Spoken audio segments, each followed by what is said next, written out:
ఇక్కడ ఒక మీరు చర్చించి సంతకాలు పెట్టారంటున్నారు కాబట్టి చెప్పండి, మీరు ఇచ్చిన సబ్ కమిటీ రిపోర్ట్ మేరకు మాత్రమే ఇప్పుడు కాళేశ్వరం ప్రాజెక్ట్ అనేది కట్టబడిందా, లేకపోతే ఇంకో వేరే రూపంలో ఉందా? అంటే మాకు ఆనాడు ఈ తుమ్మిడిహట్టి నుంచి వెళ్ళి నీళ్ళు ఎత్తిపోస్తున్నప్పుడు ఈ టన్నల్స్ ఏవైతే ఉన్నాయో నీళ్ళు తెచ్చే టన్నల్స్ వాటి కెపాసిటీస్ అక్కడ లేవు, మార్చుకోవాల్సి వచ్చింది.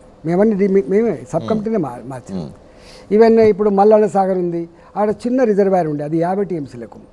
కొండపోచమ్మ సాగర్ ఉంది, అది పెద్దగా. రంగనాయక సాగర్ ఉంది, అనంత సాగర్ ఉన్నది. ఇట్లా అనేక దిక్కుల మారినాయి. మేము తుమ్మిడిహట్టి నుంచి వెళ్ళి మేడిగడ్డకు వచ్చిన తర్వాత మా ఆలోచన 2 టీఎంసీల డయా రావాలి కాబట్టి 2 టీఎంసీల డయాకి సంబంధించినటువంటి ఇంజనీరింగ్ దానికి ఎక్కువ డబ్బులు కావాలి కాబట్టి పాత కాంట్రాక్టర్లకు ఈ ఎక్కువ పని అన్నప్పుడు ఎంత ఎక్కువ ఇవ్వాలనే పద్ధతిలో పూట వాళ్ళకే కట్టబెట్టే ఏర్పాటు చేసింది తప్ప దాన్ని ఇంకోటి చేయలేదండి. ఇవన్నీ క్యాబినెట్ సబ్ కమిటీలో ఉన్నాయి అంటున్నాను నేను. ఇన్ని పేజీల సబ్ కమిటీ రిపోర్ట్ మీకు వారికి కూడా పంపిస్తా. నా దగ్గర ఎందుకంటే ఇప్పుడు క్యాబినెట్ వాళ్ళ గవర్నమెంట్ ఉంది కదా, వాళ్ళ సబ్ కమిటీలో మెంబరే కదా, ఆయన దగ్గర కూడా రిపోర్ట్ ఉంటుంది కదా, వాళ్ళు బయట పెట్టమని ఆయన కూడా సంతకం పెట్టి.